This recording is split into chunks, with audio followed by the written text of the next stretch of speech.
Alright. Welcome back to Nick Lenz's Comic Corner Classic / Known Classics. This is episode number 2315 and double number 2209. I have Wolverine trade and Spider-Man trade to discuss here. Yep. Now, Wolverine, we're discussing Wolverine Epic Collection Volume 6. Inner Fury, which collects from Wolverine 69, so Wolverine Volume 69 to 75, Wolverine Inner Fury, the one-shot, Killing Global Jeopardy, a mini-series for Sabretooth, and X-25.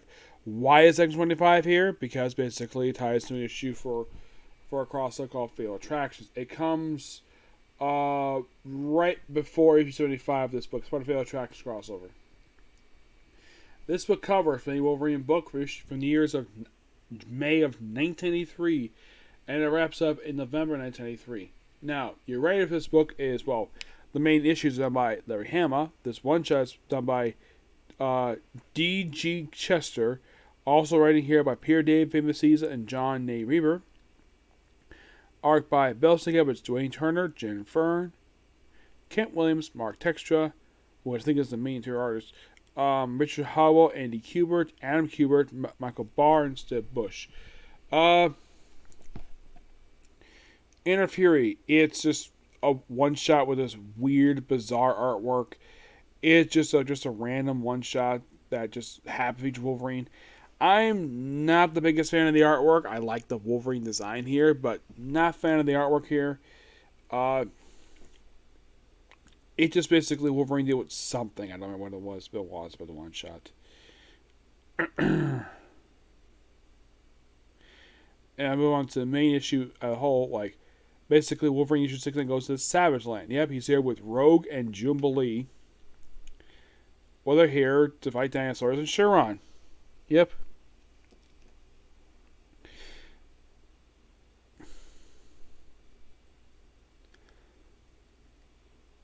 Yeah, then Chiron shows up at the end of issue 69. Yep, that's him. And a slightly updated design here. Maybe because of the artwork. Issue 70, he battles Chiron. Yes, battles Chiron, issue 75. Issue 70. It is strange that this book is really short. It's contains roughly about 8 issues of the main book. 2 one-shots and an issue of X-Men. Which, the reason why it's here, that book was 75. The reason why it's here is because in that book, Wolverine's skeleton gets ripped from his body by Magneto through his pores, resulting in him using bones for the next several years. From what I heard, that was Peter David's idea. So they wrap up the Savage Land stuff with issue number 71. Yep. And it's okay, we're here for Savage Land for 3 issues. And then, basically, for the next 2 issues, they battle Sentinels. Yep, they battle Sentinels. Which apparently this is set after issue 281 of McKinney X-Men. Which, basically, we'll get to that. Well, we'll get to that one in the future. Don't worry about that. Yeah, so mostly for the next few issues, he battles Sentinels. Yep. That's what he does over the course of these 3 issues.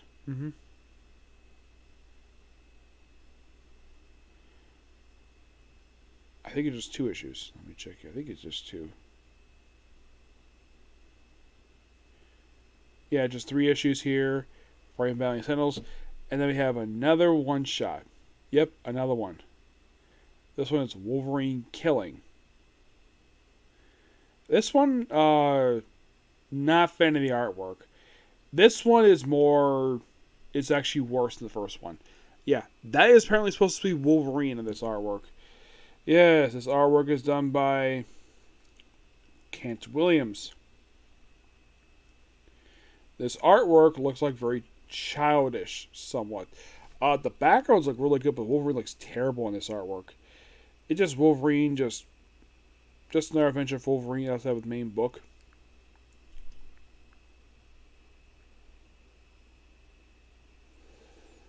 That's just most of what this book is.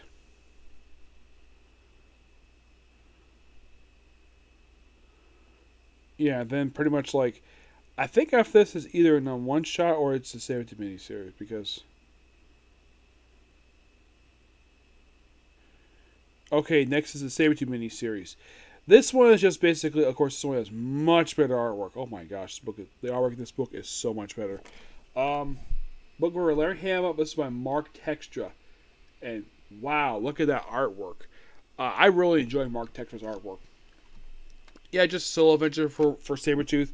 Wolverine shows up in issue 3 and 4. And of course, Mystique is here as well. Of course, this miniseries sets up a. Believe it or not, this miniseries sets up an issue of Spider-Man Unlimited. Yeah, this whole miniseries is a prelude to it. And you're thinking, really? A 4-issue miniseries set up a one-shot issue for X Limited?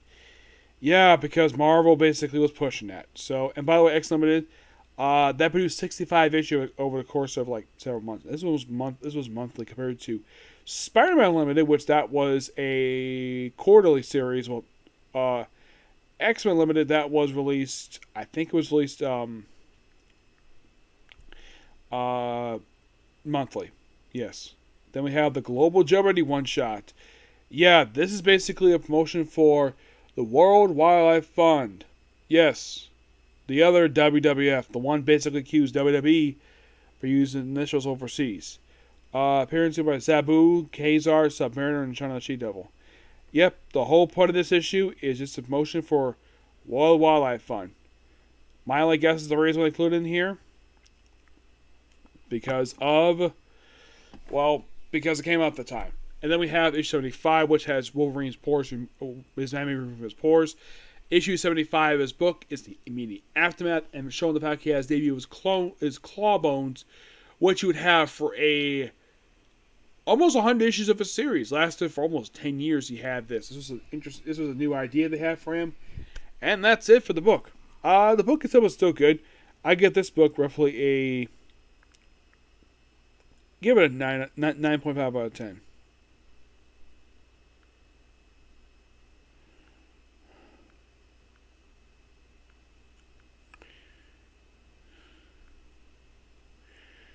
Next that we have is Spectacular Spider-Man.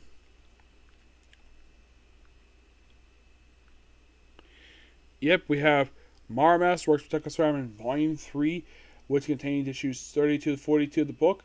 The first annual, this annual and Fantastic Four Spider-Man Amazing 13. These two I will skip over because I'm going to discuss those. And Fantastic Four 218. This book covers, by the way, before I get that book, Bill Mansell writes the end of this book, along with issues 32, 34, 36 to 40, 42, and the Fantastic Four issue. Tony Isabel does 35, Tom DeFalco does issue 41, and Marvel does the end of Amazing Spider-Man. Jim Mooney is main artist for 32, 34, 36, 37, 41. 35 is Lee Ellis. Sal Buscema does 38, 39, John Reyes Jr. Frank Smucker Jr. 40 was Walt Simonson does issue 2. Mike Zeck does the issue 42. Rick Buckler does the annual. John Byrne does the annual for Amazing Spider-Man and Fantastic Four 218. Keith Power does the annual for Amazing Spider-Man. Wow, that's a lot. Okay, the main book itself covers the period of July 1979 to May 1980. So this is another book I got out of the 70s. Awesome. Still got more books basically at this period of time. Yep. So, first 2 issues basically deals with Spider-Verse as a new character, the Iguana, and we also did return to Lizard in these issues. Yep. And I think it's like just let's see. I think it's like a 3-parter because basically it concludes with the debut, because the Iguana when he first shows up, he's mistaken for the Lizard, and then basically he fights the Lizard in issue 34, and I think that wraps it up there. There's also up here with Deborah Waltman too, where she and Peter seem like they're kind of like an item-ish, but doesn't go anywhere. So we have basically a Tony Isabel standalone issue, where you have Spider-Man taking on the returning Mindworm. First time he appears since Amazing Spider-Man 138. So like my brother-in-law is with the mortal on. Yep. And then we have issue 36, where he takes on Champions villain, the Swarm. Yep. Yeah, he makes guest appearance here because why not? There's an issue in the following issue.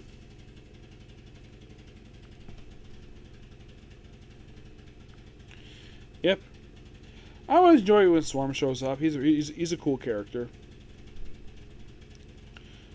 And then comes the annual, which I'm going to skip over for Amazing Spider-Man and for Spectacular Spider-Man. I'm going to skip over these two because, well, I've already discussed these annuals already, so why would I discuss them again? And I discussed these like not that long ago, so I'm going to skip over both of them and go straight to the next issue of Spectacular Spider-Man.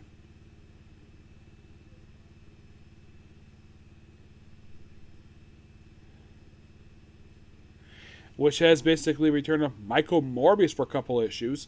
Yep, and this two-parter actually briefly cures Michael Morbius for several years. Yep, Bill Man, so I got to thank him for this. Yeah, basically the whole point of this two-parter is that we finally have a cure for Michael Morbius. He stays cured for about several years, and he's back to what he's doing before. It's like he doesn't like this very long. Then we have some guy called the Sense Limit, which actually I think is the In-Betweener. Yes, I believe so. Let me take a look on here for that one.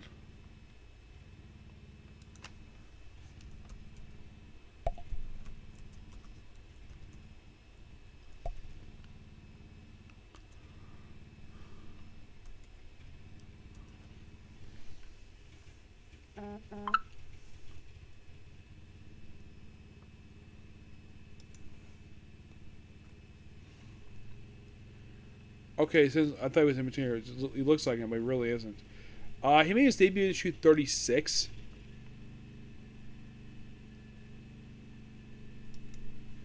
Yeah, he's not a very well-known character.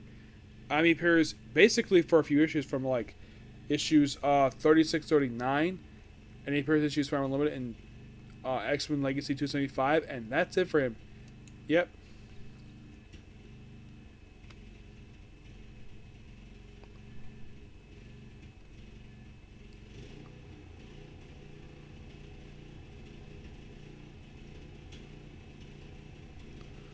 Yeah, so after these few issues, we take on the Sensoid Man, which, of course, he doesn't appear again for another 20 years. And then we have Spider-Man turning into the Lizard in issue 40. Yep.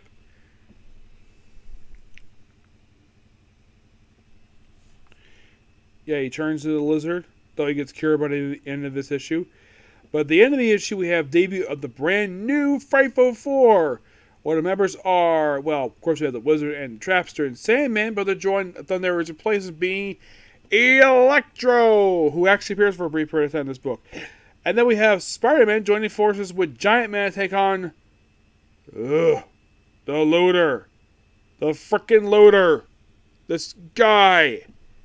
My least favorite Siren villain. He had to show up here. I keep hoping at some point that we have the Punisher kill this guy. He's so frickin' annoying. And then we have Peter Parker's Secret Spider number 2. Well, this is a very interesting issue because this leads into issue of Fantastic Four. Because the crossover, because the Fight Four involved, because Electro's here. So they basically, yeah, the Fight Four do something interesting. They take control of Liberty Island. I'm like, that's interesting. And then, of course, we have a guy who thinks he's the Human Torch, but actually I think it's Electro. Yeah, and they capture him. They go off to the Fantastic Four, which leads into their battle with him in this issue here.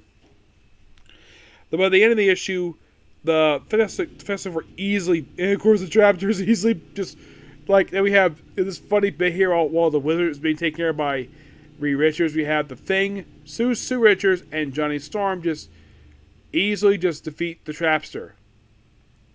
Yeah, and after defeated, and, well, that's it. Yeah. Excellent book. Love it. I'm so glad for this book is out of the 1970s. How long will it take to get past issue 100? Well, not for quite a while. Yeah, not really. Yeah, so that's going to be pretty much it, particular view. Stay tuned for next episode for Legendary Heroes, Dead, and another Comic Corner. Okay, next video. Bye.